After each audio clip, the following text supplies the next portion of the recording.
Okay, hi. So this week, we're still not on the same cycle as Israel and Chutz La'aretz. So this week we're going to be reading in Chutz La'aretz, you're reading Behoukotai, and in Israel we're reading Bamidbar. I'm going to focus on Behoukotai this week. I'm just going to sort of stay with for the next couple of weeks. Says no, I'm going to stay with probably with the pattern of America. Maybe I'll bring things together, but I think that's what I'm going to do. So yes, we're coming to the end. So here, two things are happening, right? What's interesting is that we're either coming to the end of Vayikra or we're starting the book of Bamidbar.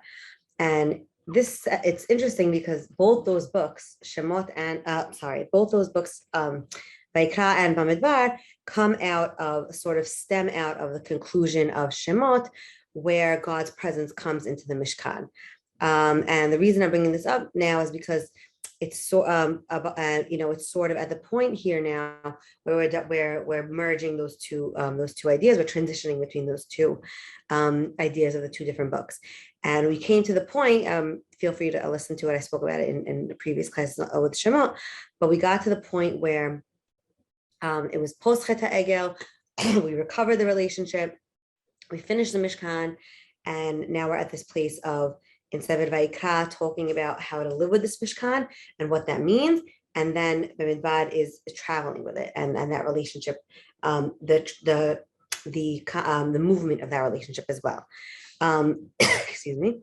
So we've seen throughout our study in Vayikra, right? It's essentially, in a summary, in a way, it's creating a space for God and then using that space and that model to bring God into our everyday spaces. Now, after we've spoken about the physical space, right? We spoke about the Mishkan, we spoke about Eretz Yisrael, right? With the laws that have to do with Eretz Yisrael, Shemitah, Yovel, right? We also talk about the spaces in time, right? The Moadim, the Chagim, Shabbat, all that. Now we get to the section reaching the end, right? Towards the last parasha, which we're in now, Behoukotai. We get to the point where we get the sections of bracha and klala, blessings and curses. And it's interesting because if we look at the rest of the Torah, there's also a big section of brachot and klalot at the end of Sefer Devarim, where Moshe gives it over before they enter Eretz Yisrael. So here we're getting these brachot and klalot before we enter our journey through the Midbar, and essentially this is pre Chet HaMeraglim. So in a way, this could have only been their one time hearing about it, because they should have been going in relatively soon, right? But then we have Chet HaMeraglim, this generation dies, and Moshe tells them again at the end of Devarim. He tells them, and it's interesting. I'm not doing this now. I mean, I could have done it, but I chose not to for different reasons. But it's interesting to look at the differences between the blessing and curses here and the blessing and curses there. But anyway, side point. So what is the context of it here? What are we getting out of it here? Why is it important that we're hearing about this here? And what's the takeaway of that here now for us? So the first thing I want to look at is the language of the opening of the parasha, right? If you go walk in the ways of my chukim, of my laws, of my statutes, and my commandments, you listen or you keep, and you do them, then it proceeds to tell us all the good things that are going to happen. So before we talk about what actually it talks about, let's talk about those words, right? Why? It's a very interesting word, Behoukotai, right? It has the root of chok, right? Like chukat, right? In Parashat Chukat. And the chok is translated as a law, a rule, and in the Torah, it's focused on a law that is beyond our understanding or reason. And it's not that there is no reason for it. It's just the reason might not be as apparent to us or clear and evident as a law such as don't murder or don't steal or things like that are a little more clear cut in our logical mind, whereas chukim are not as evident. And even though these laws seem to us to have no obvious reason, we should, first of all, you're able to search for those reasons, and many hachamim do try to explain the reasons, and we do them because God instituted them, right? Like, even though we don't fully understand it, we know that this is God's will, so we follow it. Um, the same way, it's a little bit of a trite comparison, but you don't have to explain to a kid. I mean, you can obviously, but you don't have to sit and explain. If the kid's running in the street and you say, don't run in the street, and you grab them and they say, why? It's not something you need to sit and explain. It's in that moment, it's something that needs to be dealt with, right? So these hukim are, in a way, things that we might not understand on our level, but they're something that we need to do that we need to follow because of our relationship with God. And I read a very interesting interpretation from Reb Hendler, I think, yeah, which looks at another meaning of the root of chet kuf kuf, and that is to do with carving or engraving something. And he talks about the fact that when you engrave something, you're literally changing the essence of the material, right? You take a stone and you engrave something in the stone, right? You're creating something within the stone. You're creating something new and changing or establishing the fabric and the essence of that material itself. And it's different than painting or writing on something, where it's an addition to the material. Engraving is really in the material itself. And we could expand this to the way we call in Hebrew, Chukot HaTeva, which is the laws of nature, right? These are things that are part of the makeup and the fabric of the natural world, right? The laws of nature, right? This is not something that it's done to nature. It's part of the fabric of the nature, like gravity, right? I don't do something to create gravity. There is gravity in the world. And if I drop something, it will drop. That's part of the makeup of the world. So how does this idea of this idea of engraving and something being in the makeup and the essence of something, how does that help us understand why the word Behoukotai was chosen here to talk about this specific section? So before we answer that, I want to go and look in the section, and then we'll hopefully circle back to that. So if we look, sorry, this keeps the chair keeps sleeping. So God tells us, right? If you walk in the ways and you do this, then he proceeds to tell us all the benefits we will get, right? So what are some of these benefits? We get the rain at the right time, meaning our crops will be flourishing, our economy will be flourishing, right? We spoke about a lot in the last about the Chagim, the agricultural economy that was at the time. So rain, saying there's going to be rain in the right time, and like saying the stock market's going to be good now, like that the things are going to be successful and increasing, and the economy is going to be booming. We also see that we're going to have peace and sovereignty in the land, right? The gift of children, right? Multiplying as a nation. God will walk and dwell among us, right? And אני השם, right? והייתי לכם אלוקים ואתם תהיו לי לעם, והייתי לכם אלוקים ותהיו לי לעם, אליכם אשר עשיתי לכם אתם מצרים, להיות לכם לעבדים, ואשפוט מיתות עליכם והולך איתכם קוממיות, right? I am the God that took you out of Egypt. I am the one that's going to build this relationship with you. You're going to walk with me. I'm going to walk with you. We're going to have this bond, this covenant. It's going to be great, right? And we essentially are fulfilling the goal of Yetziat Mitzrayim. What do I mean by that? That when God took us out of Mitzrayim, everything was exactly the opposite of what these brachot will be, right? The Egyptians, first of all, we had no autonomy and independence, right? That's obviously the most clear difference, right? We were slaves. We had no ability to have any control over our own lives. And the Egyptians did not want us to multiply, right? They threw the male children into the Nile.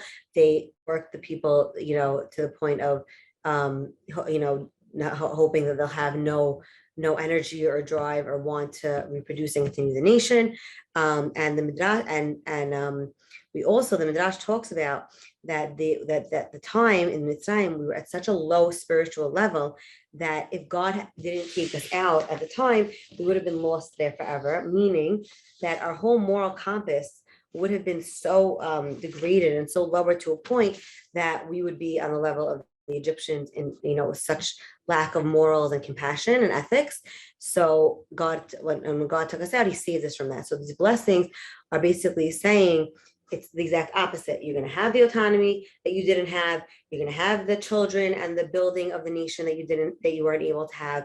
You're going to have the ability to have spiritual connection and building and get yourselves to a high spiritual level with God being in your midst. And this is really all achieving the goal of God taking us to freedom, right? God took us to freedom, not so we could, relax and chill out. No, he took us to freedom, so to make us his nation and to have that space to walk with him. It's teaching us, well, we'll talk about this more in a second, but what it means to have true freedom and to be truly liberated and connected to God, and what that really means in terms of this as well. So we'll talk about that a little bit after I talk about the next section. And so then we get to the next section, which is the in lo tishmeu, right? If we don't listen, right? And this is, a little bit similar, or it echoes some notes of what we say in the Shema every day, of Hayayim Shamoa, right? If you listen and you don't listen, right? Also similar setup.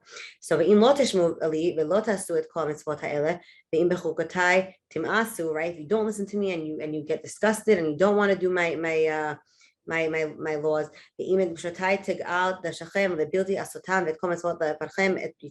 and you want to break the brit and you want to go against the covenant, then what happens? Basically a myriad of horrendous things will happen to us. I'm going to paraphrase here, but if you want to open the Chumash and read it, it's pretty brutal. But basically, God will leave us as the main one, right? He will not be involved in our lives. He will not be walking with us. There will be famine. We will lose our children. We will lose our livestock. He will send plagues. Enemies will come and be able to destroy us. And all these things will ultimately lead into the height of it all, which is getting kicked out of the land and going into Galut. Now, this is very intense, very bad. Again, I summarized this. Feel free to look at it. It's pretty brutal, and it is much longer in length and detail to the blessings. So we'll talk about that also. And what is this negativity supposed to teach us, right? What's going on here with all this negativity? Is God just going to be, is he being vengeful? Is he being, an angry God? Yes, sometimes it does say that, but here it's not. It's more out of a way. We'll see how there's a lot of positivity in the framework and a lot of hope in the framework of the way the curses are presented and written and told to us in this section, less than the section in Devarim, just a little, if you want to look at that. But here it's very interesting because these curses, you can look at them with the attitude of hope. And why? We see it's a progression, okay? There are stages to these curses. If we look through them, I should have brought them in and outlined it.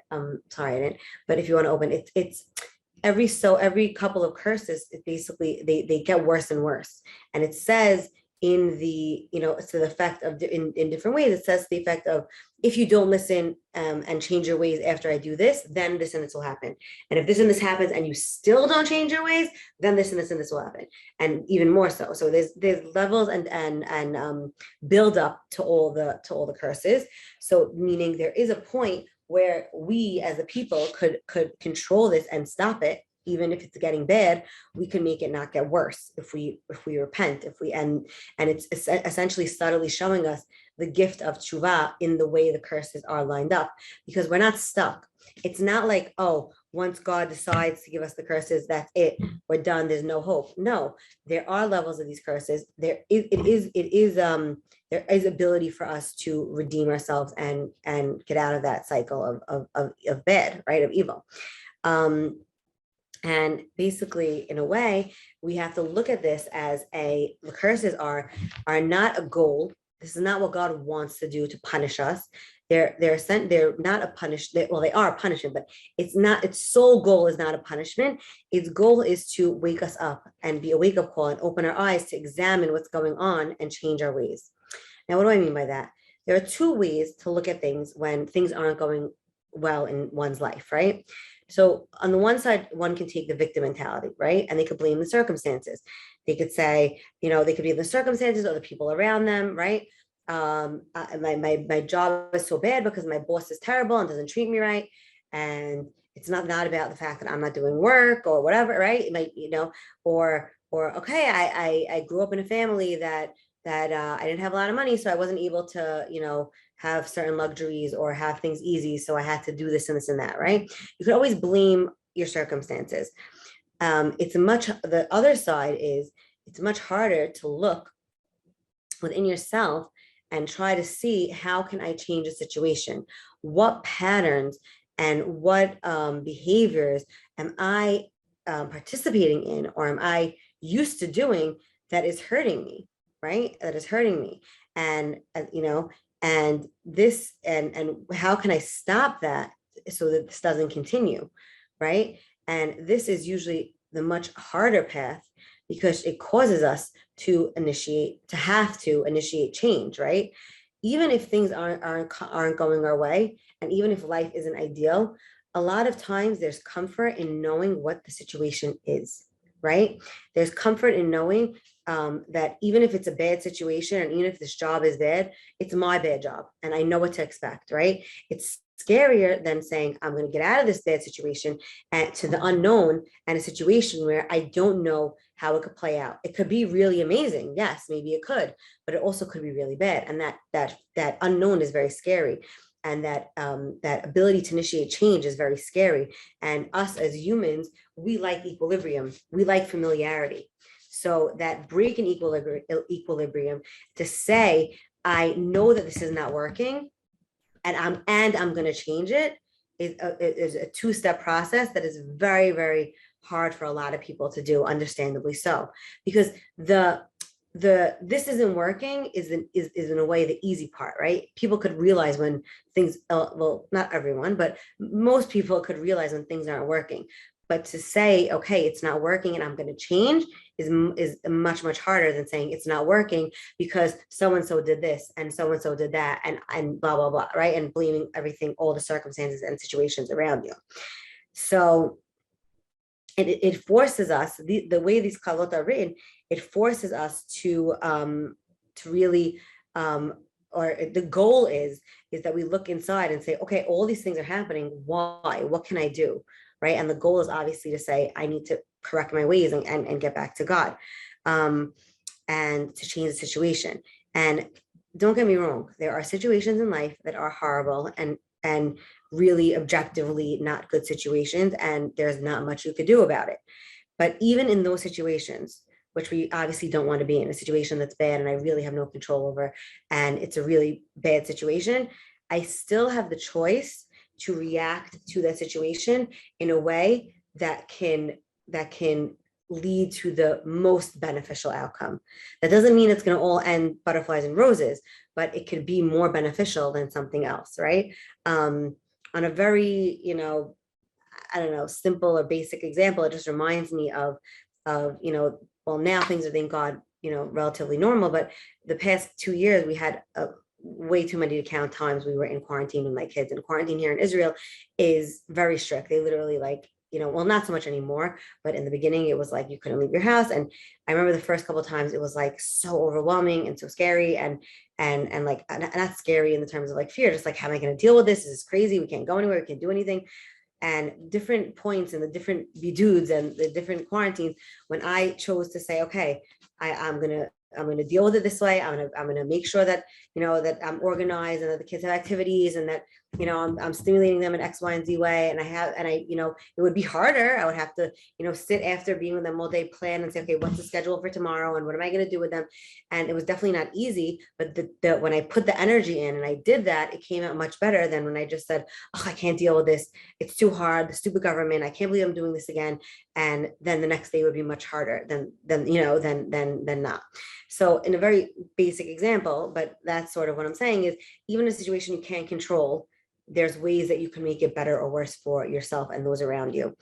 And on another So again, so this is a wake-up call for us.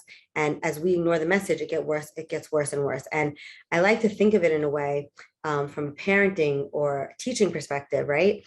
When a child or a student is acting out or not behaving or performing the way they should, right? This is a lot, like, a lot of times oh, the kids problem, but a lot of time it's a call for attention or a call for us as the adults to notice the red flag. What is that child looking for? What is that child calling out for? A lot of times it's if we open our eyes and don't look at the negative behavior, but what that behavior is trying to show us, then we can really see the root of the problem and the change. And a lot of times, especially with younger children, with little children, they don't even know consciously why they're acting this way. They just feel a need, as something lacking, and maybe maybe a need for connection, maybe a fear they're having of something, and they're just acting in a certain way. And us as the adults have to really help them navigate the situation the best we could. So the same way here with the klalot, the curse is not the be all and end all of itself. The curse is to make us think, why is this happening? And to cause us, or to initiate that consciousness and change. So Rabbi Sachs, he brings up another reason. We spoke about how the section of the curses is much longer than the section of the blessings of the brachot, and he talks about it's a fact in human nature to notice the deficiencies and the threats much quicker than we notice the gifts and the good. What do I mean? Right? A very, simple example, right? Anyone, I don't know many people, right, that you walk around and you're constantly thinking, wow, I am so happy that I have my legs and my feet, that I could walk around and I'm able to walk, and this is such a great gift, and I could walk here and I could walk there. Maybe there are people like that, but I don't think many people are consciously thinking that all the time, right? But if someone, breaks their leg, they're very, very aware of the fact that they can't walk properly and that this is hindering their life, the fact that they have to be in crutches or a wheelchair or whatever it may be, and they can't walk. They're much more focused on that than their ability they have to walk, right? This is just, a very basic example, but you could take it to many areas in your life, right? So here it's a basic way that we survive, right? Because it's much more important to notice the threats and the fear and the things that we have to worry about than to sit and appreciate the good, right? It's much more important for me to know that, oh, I have to be aware of that person. They might, be someone that's going to mess up my business, or there might be someone that will do something negative to me. That's much more important to notice than a friend, a good friend, or someone you trust. So, it's obviously important to appreciate them, but it's much more detrimental to you if you don't, protect yourself from that other person that's going to be negative to you. So this is useful in the sense. So in terms of the klalot, it's trying to really trigger and let us know that we need to be aware of what's going on, and it's a little bit of a scare tactic and to warn us for change. And we see that in the Nevi'im, right, that when the Nevi'im did this, the goal of the Nevi'im was not that their nevuah should come true. The goal of the Nevi'im was that the nevuah should be a lesson and a warning to the people to not let it come true, to change. And when the nevuah came true and the people were punished or went to galut, then that means that the Navi failed in educating the people properly, right? So we shouldn't lose sight of that. And even though this is a very useful skill, right? But before I say that, this example is seen in Yonah, how Yonah goes and tells the people of Nineveh to repent, to do tshuva, and or else all these bad things will happen. And then they do the tshuva, and then he feels like a failure, like, oh, what I said didn't come true. But the whole point was that no, the opposite. You initiated change, and you were successful. So even though this is a very useful survival skill, right, to notice the threats and to use scare tactics, right, in a way, it's a very juvenile level, right? Because because yes, we have to fear something, right? You have to know and tell a child, don't touch the stove, you'll burn your hand, right? Or don't run in the street, you'll get hit by a car. The kid needs to know that, and you might have to scare them a little bit, right? You might have to say, yeah, one time when I touched the stove, I hurt my, you might have to get them a little afraid of it so that, so that they'll listen, depending on, on the kid, but a mature person and a mature relationship, it's more important to realize appreciate and have gratitude. It's a much more mature and higher level of understanding and of I don't say consciousness, but of maturity, really, to be able to use our gifts and blessings to help us push forward, and to say, to acknowledge, I have these abilities, I have these gifts that God gave me, whether it be circumstantial, whether it be, the family I'm in, or the place I live in, and or whatever it may be, or it could be my own talents, right? I'm very good at doing X, Y, and Z. So I'm going to use those things in a positive way, as opposed to, and push myself forward, as opposed to, if I lose any of those things, or I'm unable to do any of those things, then I will, have to fall and then get up even more, right? 2 steps back, 1 step forward, as opposed to being on solid ground and moving forward. So I think that this is very important to notice, because when we are hearing this as a nation, collectively, when we're hearing this, the nation is a very young nation, right? We literally just came out of Mitzrayim. We are all these ideas of freedom and relationship, all these ideas are very new to us, right? We don't know what that really means. What does that mean necessarily to be in a covenant to God, right? This is a very step-by-step process for us, right? God is literally, building the Mishkan, all the gifts we had in the Midbar, those were all crutches in a way to help us learn, right? And that these the miracles and these things are, and all these obvious things are, in a sense, juvenile, and we could go through, we'll see it in Bamidbar, but as we get there, when they complain and they're not aware of the constant connection they have with God, if he's not constantly there, obviously, with miracles and connection, and that it's a more mature and developed and aged nation that is able to understand that. And that's why I think that we're hearing this now as a nation, but we hopefully will get past that level as a nation as we continue to grow. And that's essentially, one of the reasons why, if you look at Megillat Esther, one of the reasons they say that that there's no name of God in Megillat Esther is because we matured as a nation to not need all the obvious all the time, and to see God in everyday life, even without the bells and whistles. And so I think this hopefully will circle us back to the question we asked before of what's the importance of the Behoukotai and the Chok? Why that word of laws that we don't necessarily understand, or as we spoke about, like laws of nature, laws that are engraved, that are integral to the fabric of society, of the world. And I think that it's really trying to show us that all these blessings and curses are not anything arbitrary. They're natural consequences to acting in a certain way. They're engraved in the same way there's certain laws of nature. These are certain laws of spiritual nature in a way, right? If we are upholding the ethical code and the brit and our morals the way God wants us to, then as a natural outcome, we will have a successful, morally just, autonomous society that is thriving, right? And that is allowing for growth and productivity, right? That's going to sort of snowball itself if we do that. And on the flip side, if we don't follow the ways and we act, unethically, and we create a society of chaos that's not upholding laws of morality and ethics and the breath of God, then the natural outcome will be destruction of the land, destruction of the society. Society will fall apart, enemies will overtake us, and we'll essentially lose the land and become completely distant from God.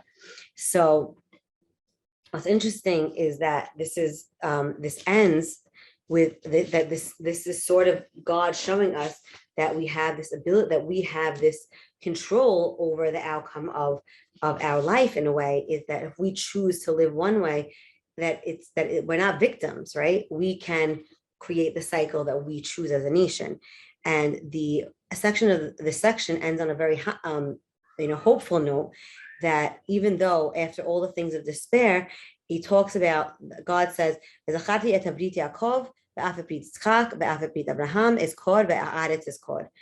even despite everything, whatever happens, I will remember, the Avot, Abraham, Yitzhak, and Yaakov, and I'll remember the land.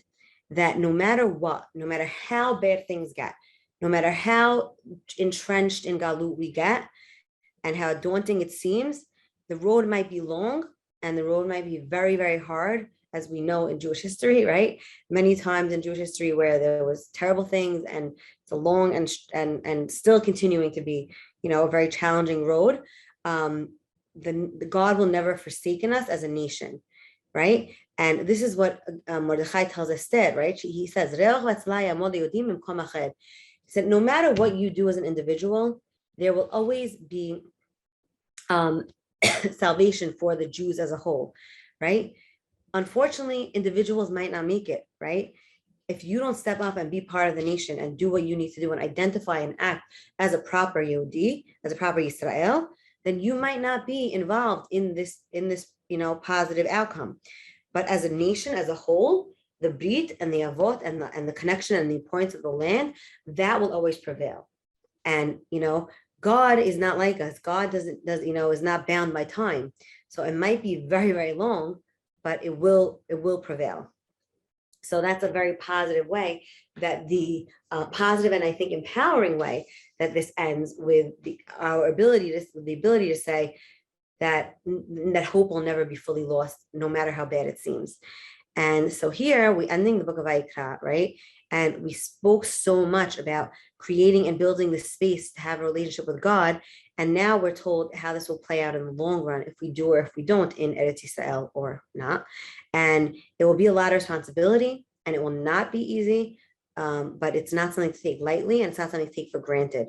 And the messages and the lessons need to be taken and developed through this journey in the Midbar, right? And the Midbar, essentially, which we'll see in the whole Sefer Midbar, is essentially the ability for us to go through the growing pains of a nation and really learn firsthand what this all means, and to get us hopefully to the place where we need to be as a nation to really establish and invest in the land properly in this connection of Brit. And I really hope for all of us, individually, nationally, we can really work towards unifying the nation and having these brachot come true in a sovereign land, in a prosperous land, in a autonomous land, right? And to receive these blessings and connection with God. And essentially, it's in our hands, and it's not easy, but I hope we can do it. All right, thank you.